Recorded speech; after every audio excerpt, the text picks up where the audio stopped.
Aquí van 11 consejos para mejorar la escritura. Estos 11 consejos los voy a dar en dos partes. En la primera parte, primer consejo, ponerse en el lugar del otro. Uno de los máximos errores que suelen cometerse a la hora de escribir es no considerar la posición del que nos va a leer. Entonces tenemos que adecuarnos a esas circunstancias. Eso no significa que la riqueza vocabular y el tecnicismo, si es ubicuo, deben ser descartados del todo. Si nuestro alumno, por ejemplo, en un apunte de la universidad no conoce la palabra cercenar, evidentemente la tiene que buscar en el diccionario. Pero el apunte que hagamos para el alumno no tiene que ser engorroso, tiene que ser claro conceptualmente. Ponerse en el lugar del otro es importantísimo y es el primer consejo. Segundo consejo, utilizar oraciones cortas. Por supuesto que si uno es muy ducho en el escribir, tiene mucha capacidad y mucha experiencia, puede utilizar frases largas. Pero para aquellas personas que tienen problemas, mi consejo es empezar de a poco. Y empezar de a poco es utilizar oraciones cortas. Por ejemplo, no se puede escribir como escribía Miguel de Cervantes Saavedra. Si ustedes leen el ingenioso hidalgo Don Quijote de la Mancha, van a ver que cada oración,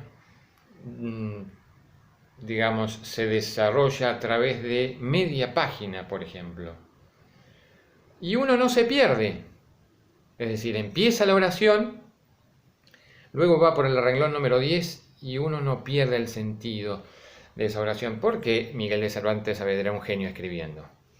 Sin embargo, eso no es para nosotros, porque evidentemente si uno escribe una oración tan larga, el lector va a perder el sentido de lo que viene leyendo. Y eso le sucede a algunos, incluso a algunos escritores actuales. Pongo el ejemplo de Alan Pauls.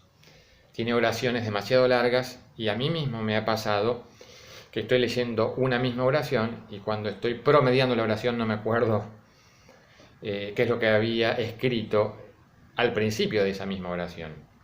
Si ustedes quieren un consejo, Vargas Llosa. Ahí tenemos un escritor que escribe de manera bastante ortodoxa, que construye muy bien las frases. Y en esto es fundamental la lectura. El que quiere mejorar la escritura debe leer y leer, incluido literatura, incluido Vargas Llosa. Tercer consejo, no a la cacofonía, esa disonancia que se produce por la reiteración de una misma letra en palabras contiguas. Acá tengo un ejemplo, está tan tonto Tomás, queda muy feo. Cuarto consejo, no a las rimas en la misma oración. Les doy un ejemplo que tengo escrito aquí. La educación es la única opción para la recuperación de la nación. Desde el punto de vista gramatical, esta oración es correcta. Sin embargo, la rima constante hace que suene muy mal y debe ser evitado este tipo de utilización de las rimas en las prosas. Quinto consejo, no a la anfibología, es decir, no a la ambigüedad. Les doy el ejemplo. Luis fue a la casa de María en su auto.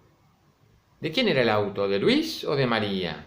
Se puede generar algún tipo de ambigüedad y algún tipo de confusión, por lo tanto, debe tratarse de evitar la anfibología, la ambigüedad. No al pleonasmo, que es una redundancia. La típica es, lo vi con mis propios ojos. ¿Con qué ojos los voy a ver? Si no con mis propios ojos. Sin embargo, acá debo hacer una excepción. A veces puede ser utilizado el pleonasmo cuando uno quiere reafirmar mucho una idea. Lo vi con mis propios ojos. Puede llegar a ser una reafirmación de que hemos visto realmente una cosa que es inaudita, insólita e inverosímil. Sí al uso de los conectores lógicos. Muchas veces esto se ve en el secundario, pero también se ve en la universidad. El alumno no sabe construir su texto, sobre todo el texto argumentativo. ¿Y por qué se produce esto? si bien parece tener las ideas claras, que no logran fluir en el papel, porque no hay un dominio suficiente de lo que yo llamo los conectores lógicos. Conectores lógicos que nos sirven para darle coherencia al texto, un orden lógico. Estoy hablando de conectores lógicos básicamente de dos: los adversativos y los explicativos.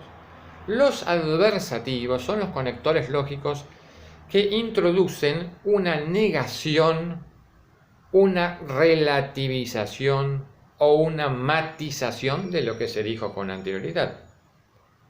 Te estimo mucho, sin embargo no iré a tu fiesta. Ese sin embargo es un conector adversativo. Acá tengo una lista de estos conectores, o de algunos de los conectores, para que ustedes lo tengan en cuenta. Hay que practicarlos. Pero, empero, sin embargo, no obstante, aunque, más, como sinónimo de pero, en realidad, por el contrario, etc.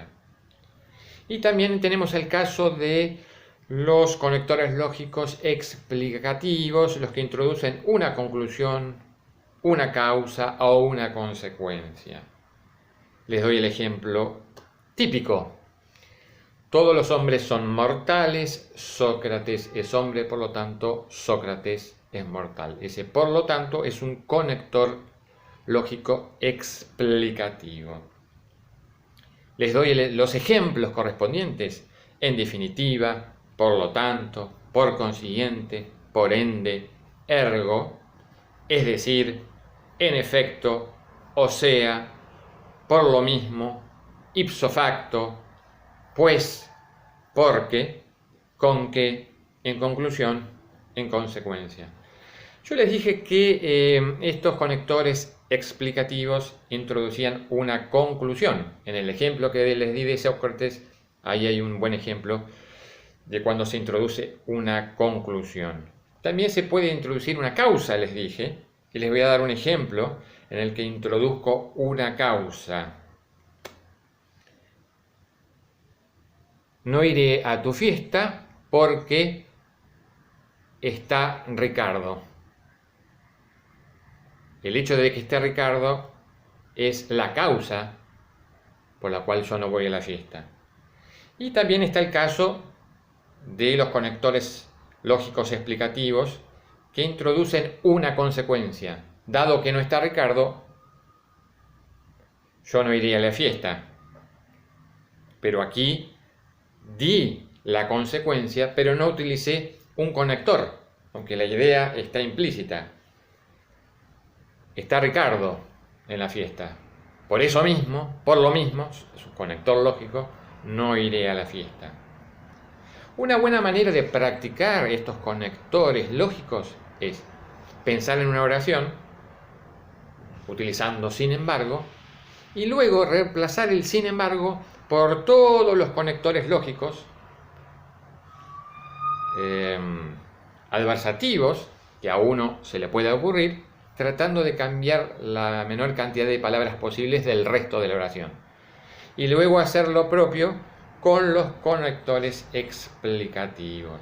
Esto hay que practicarlo, pero la consecuencia de la práctica es bien clara. Uno mejora la cohesión lógica del texto argumentativo y mejora. Hay que hacerlo. Cortamos aquí y vamos a los siguientes 4 consejos. Espero que los 4 que vienen también sean de tu utilidad.